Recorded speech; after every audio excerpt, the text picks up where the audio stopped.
Very good morning class. Welcome to YouTube channel RPSC bio academy. हम जो chapter discuss कर रहे थे वो कर रहे थे बायोस्टैटिस्टिक्स, और बायोस्टैटिस्टिक्स में हम मीडियम को डिस्कस कर रहे थे। मीडियन को डिस्कस कर रहे थे। देखिए मीडियन के हमने क्वेश्चंस को डिस्कस कर लिया था। अब हम देखते हैं इसकी मेरिट्स, मीडियन की मेरिट्स। अगर मैं मेरिट्स की बात करूं तो पहली मेरिट्स है it does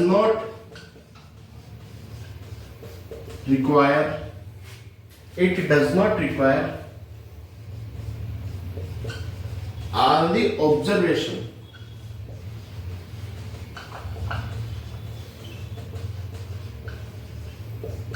of the data.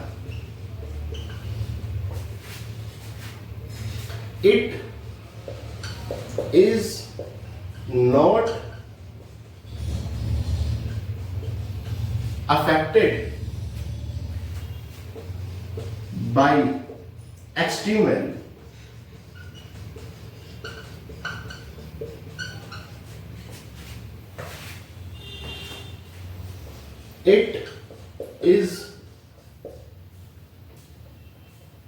It can be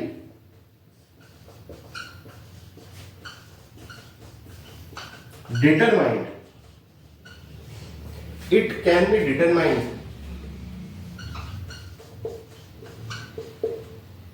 graphically.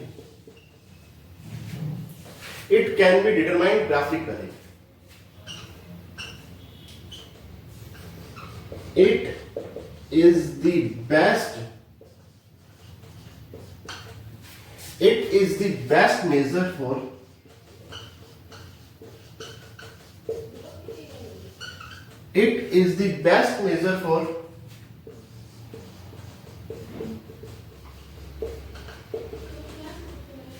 qualitative data such as honesty, beauty. ठीक, देखिए it does not require all the observation of data. अगर हम मीडियन को कैलकुलेट करते हैं तो हमें आर डाटा को ऑब्जर्वेशन करने की रिक्वायरमेंट नहीं होती, क्योंकि मीडियन होता क्या है, मिडिल वैल्यू। मीडियन को क्या बोला था अपने, मिडिल वैल्यू। जैसे ही मिडिल वैल्यू को फाइंड करते तो हमें सभी डाटा पे ऑब्जर्वेशन की रिक्वायरमेंट नहीं होती। It is not affected by extreme value. ये एक्सट्रीम वैल्यू से अफेक्टेड नहीं होता। जैसे कोई एक्सट्रीम वैल्यू आ जाएगी तो उसे अफेक्टेड नहीं होगा, क्योंकि हम यहाँ पर मिडिल वैल्यू को कैलकुलेट कर रहे हैं। It can be determined graphically, इसे हम ग्राफिकली भी डिटरमाइन कर सकते हैं। It is the best measure for qualitative data. अगर कोई क्वालिटेटिव डाटा या क्वालिटी की स्टडी करनी है, जैसे ऑनेस्टी, ब्यूटी, तो उसके लिए ये बेस्ट है, बेस्ट मेजरमेंट है, such as honesty and beauty. अब आगे चलते हैं।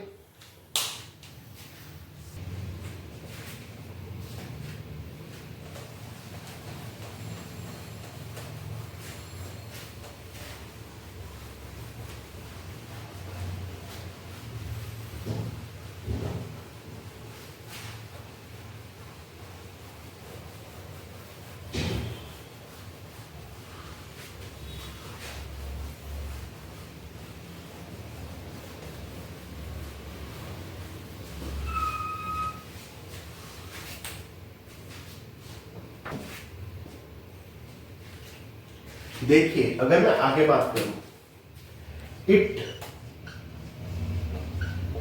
Can be easily located even if the class interval it can be easily located even the class interval in this series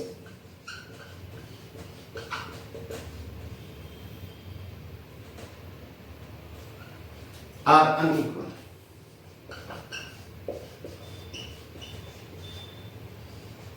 देखो इसे हम इजीली लोकेटेड कर सकते हैं।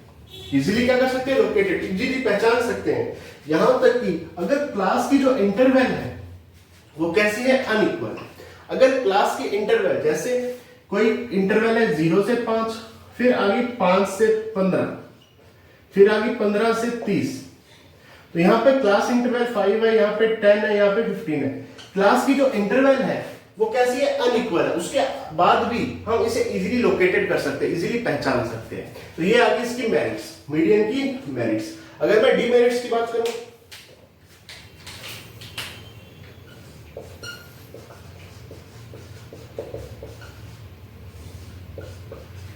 इट नीड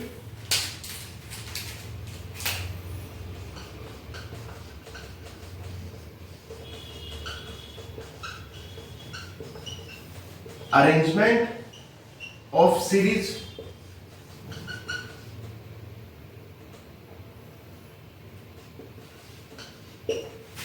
not capable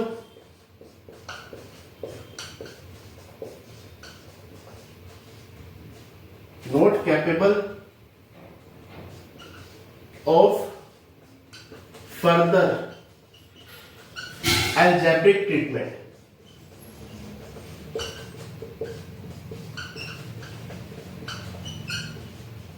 देखो, अगर मैं इसकी डिसमेरिट की बात करूं तो यहां पे सीरीज की अरेंजमेंट की रिक्वायरमेंट होती है। वो अरेंजमेंट असेंडिंग भी हो सकती है, डिसेंडिंग भी हो सकती है, हमने ये पढ़ा था। तो यहां पर सीरीज की अरेंजमेंट की रिक्वायरमेंट होती है।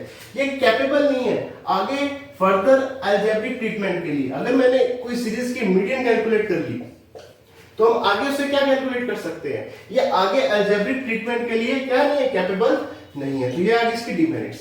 अब आगे चलते हैं।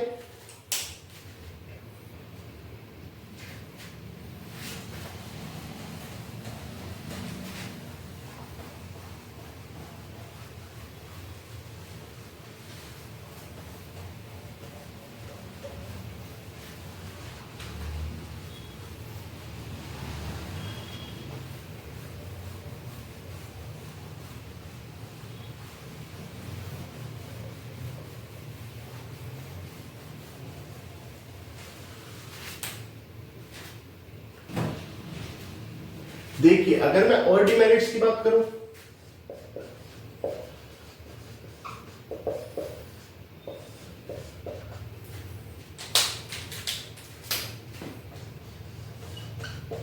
much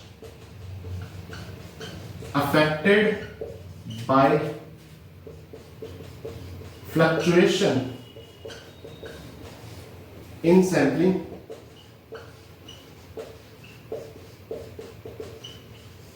much affected by fluctuation in sampling, it give erroneous result if the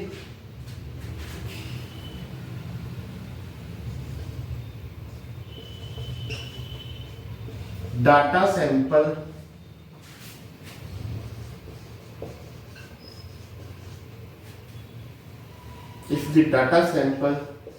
is very small। देखिए, much affected by fluctuation in sampling. अगर सैंपल में फ्लक्चुएशन होगा तो सबसे ज्यादा इफेक्ट इसके ऊपर पड़ेगा, मीडियन के ऊपर पड़ेगा। इट गिव एररोनियस रिजल्ट, ये एरर वाला रिजल्ट देगा if the data sample is very small. अगर डाटा का सैंपल कैसा है, बहुत छोटा डाटा का सैंपल है, तो ये कैसा रिजल्ट देगा, एररोनियस रिजल्ट, यानी एरर वाला रिजल्ट देगा। तो ये आ गया मीडियन के मेरिट्स और डिमेरिट्स। ठीक है, इसके बाद अगर मैं आगे बात करूं तो एक आता है मोड, मीन और मीडियन में रिलेशन क्या है, उसके बारे में डिस्कस करते हैं।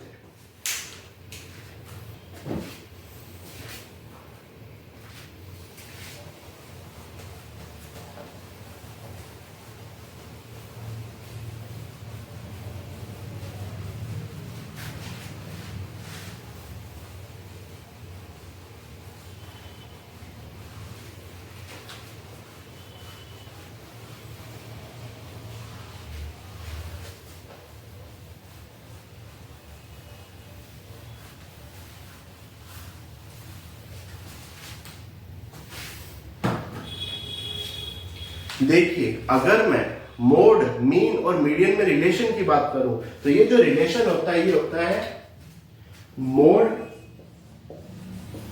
Is equal to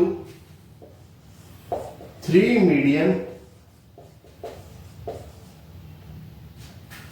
minus 2 mean. Mode is equal to 3 median minus 2 mean, यानी z is equal to 3m minus 2x bar. ठीक है, ये एक बेसिकली फॉर्मूला है और इस फॉर्मूले पे बहुत से क्वेश्चंस आएंगे, चाहे आप पेपर 1 में देख लीजिए, चाहे आप बायोलॉजी के पेपर में देख लीजिए, यहां से बहुत से क्वेश्चंस आए हुए हैं। अब उन क्वेश्चंस को एक एक करके सोल्व करते हैं।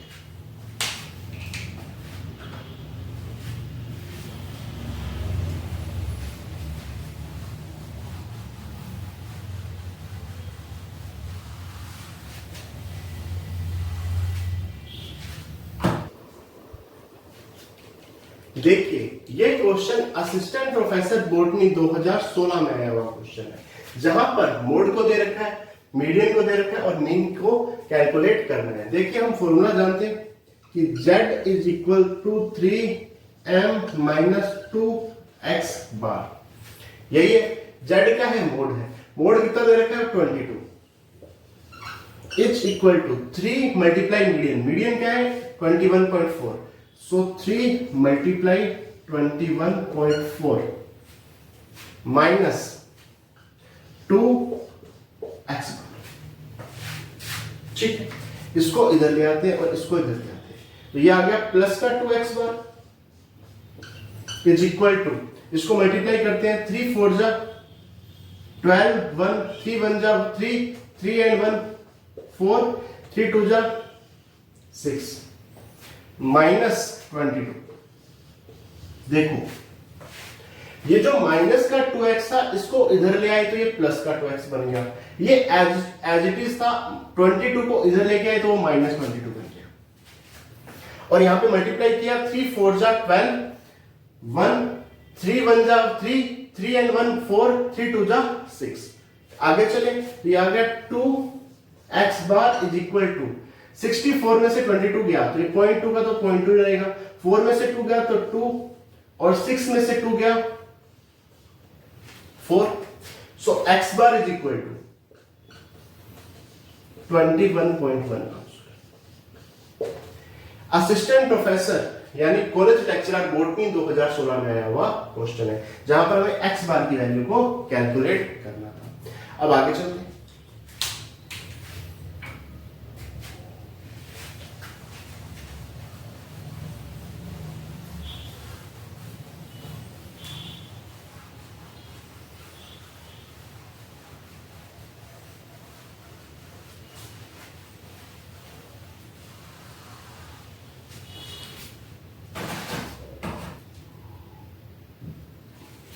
देखिए, ये क्वेश्चन ग्रेड 1 2013 में आया हुआ है, यानी आरपीएससी फर्स्ट ग्रेड 2013 में क्वेश्चन आया हुआ है, जहां पर मीडियन 24 दे रखा है, मीडियन 25 दे रखा है, तो मोड कैलकुलेट करना है। अच्छा, मोड का फॉर्मूला क्या होता है? z is equal to 3m minus 2x bar. देखो, ये 3 है ना, तो m में भी 3 होगा। देखो, इसको थोड़ा सा ऐसे कर दोगे तो ये m बन जाएगा। तो याद करने का तरीका है कि 3 को थोड़ा सा ऐसे कर दो, क्या बन जाएगा m बन जाएगा। तो m के साथ ही 3 आएगा, x बार के साथ 3 नहीं आएगा। ठीक है, z कैलकुलेट करना है 3m, m मतलब क्या आ गया मीडियन कितनी है 24, 3 मल्टीप्लाई 24 माइनस 2, x बार मतलब मीन कितना है 25, यानी ये आ गया 25। ठीक है, ये आ गया 3 4 जा 12, 1 3 2 जा 6 1 1 7 माइनस 50, ये आ गया 22। क्या कितना आएगा 22। यहां आते फॉर्मूला तो वही है, z is equal to 3m minus 2x bar. ठीक है, z कितना दे रखा है, मोड दे रखा है 30 इज इक्वल टू मीडियन कितनी दे रखी है, कैलकुलेट करनी है, तो मैं x मान लेता हूं, 3x आ गया माइनस 2, x बार कितना दे रखा है, मीन कितना दे रखा है 33। क्या देखो 33 दे रखा है, तो 33 से मल्टीप्लाई कर देंगे। डन। ये आ गया 30 प्लस ये माइनस का इधर जाके क्या हो जाएगा, प्लस हो जाएगा। तो कितना आ जाएगा, 2 3 जा 6, 2 3 जा 6 इज इक्वल टू 3x। जोड़ो इसको, 6 और 9 96 इज इक्वल टू 3x, और यह आएगा 32 32 is equal to x1। 32 is equal to x। तो x क्या माना था, मीडियन माना था, तो मीडियन की वैल्यू क्या आ जाएगी, 32। तो ये एक ही क्वेश्चन था जिसमें दोनों फाइंड आउट करने थे। तो आंसर था 22 एंड 33, 32 22 एंड 32, ये आंसर। ठीक है, ये एक ही क्वेश्चन था जो कि ग्रेड 1 2013 में आया हुआ। ठीक है, इस तरह से क्वेश्चन सोल्व करेंगे और आगे क्वेश्चन सोल्व करते हैं।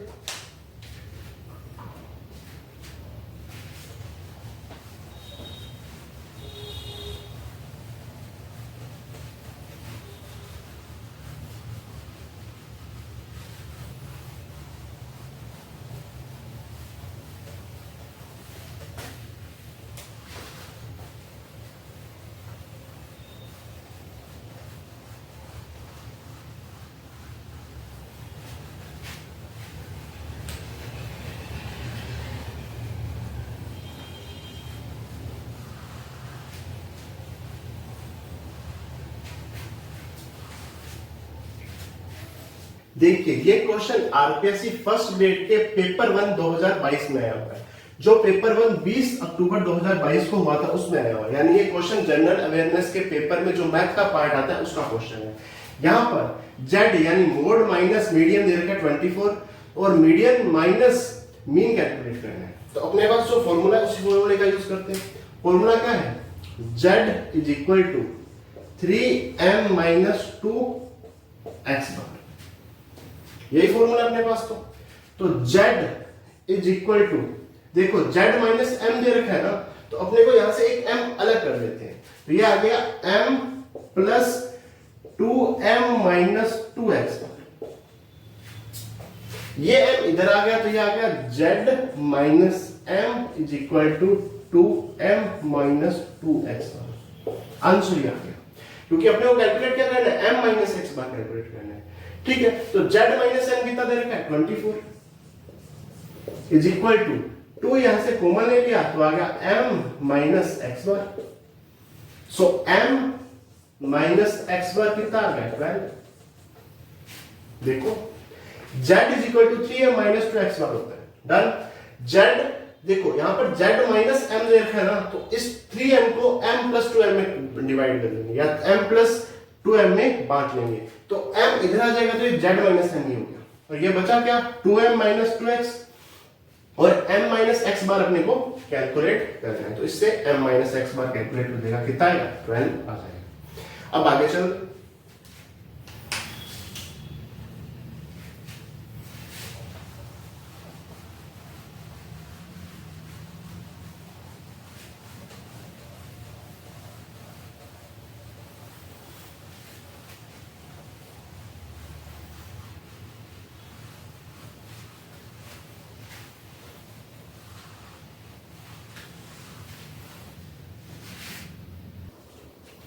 देखिए ये क्वेश्चन 2018 में ग्रेड 1 जो हुई थी आरपीएससी फर्स्ट ग्रेड 2018 पेपर 1 में आया हुआ क्वेश्चन है, जहां पर x बार रेशो m दे रखा है 2:3।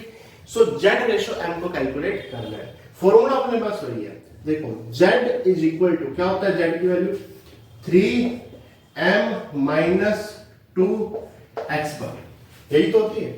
सो z is equal to 3m की वैल्यू कितनी दे रखी है, 3 दे रखी है, माइनस 2 x बार की वैल्यू कितनी दे रखी है, 2 दे रखी है। ठीक है, so z is equal to 3 3 जा 9 माइनस 2 2 जा 4। सो z इज इक्वल टू कितना आ गया, 5 आ गया। पूछा क्या है, z रेशो m। सो z रेशो m, z कितना आया 5 और m कितना है 3।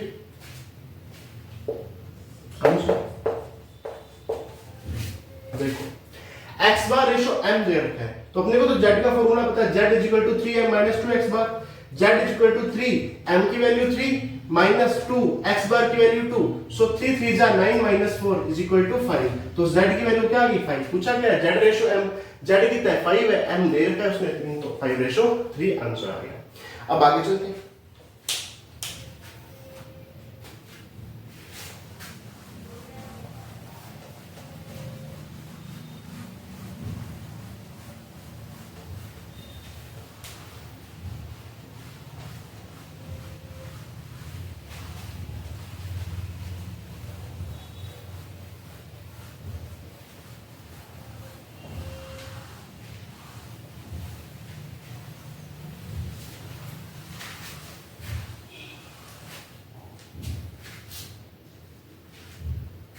देखिए ये क्वेश्चन 2018 की ग्रेड 1 यानी आरपीएससी फर्स्ट ग्रेड में पेपर 1 में आया हुआ क्वेश्चन है। किसमें आया हुआ है? पेपर 1 में आया हुआ क्वेश्चन है। Which question is correct, which equation is correct, इनमें से कौन सी ऐसी इक्वेशन है जो क्या है करेक्ट है।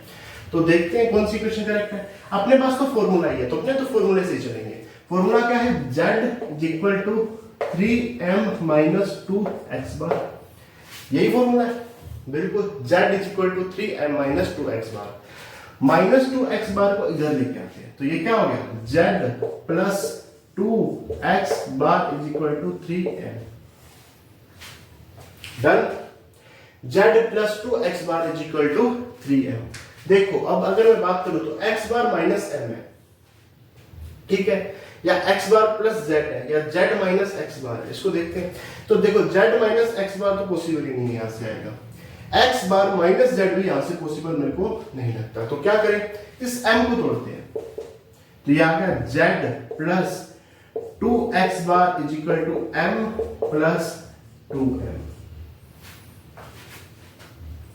ठीक है, तो यहां पर देखो x बार माइनस m है, तो क्या x बार माइनस m बना सकते हैं? बन सकता है। कैसे?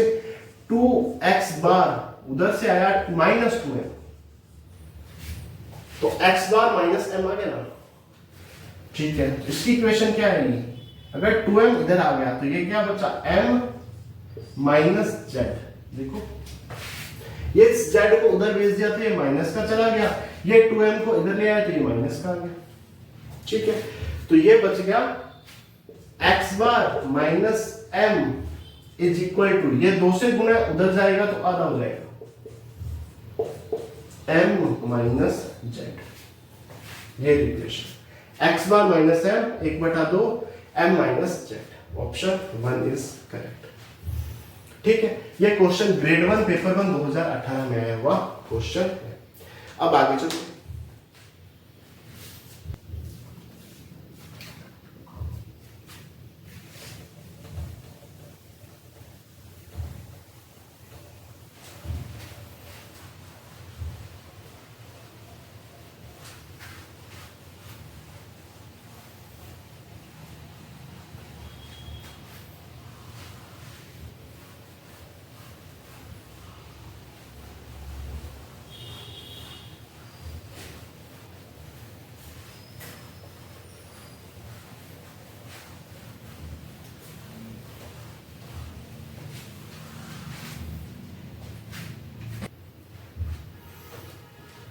देखिए ये क्वेश्चन ग्रेड 1 2022 यानी पिछली बार जो फर्स्ट ग्रेड हुई थी उसमें आया हुआ क्वेश्चन है, पेपर 1 में आया था 17 अक्टूबर 2022 को। ठीक है, यानी पेपर 1 मैथ्स में आया हुआ एक क्वेश्चन है, जहां पर x बार दे रखा है 3m minus z multiply small x, और स्मॉल x की वैल्यू कैलकुलेट करनी है। इसको देखते हैं। So x bar is equal to 3m minus z, ये जो मल्टीप्लाई में x है इसे नीचे ले आते हैं, ये आ गया स्मॉल x।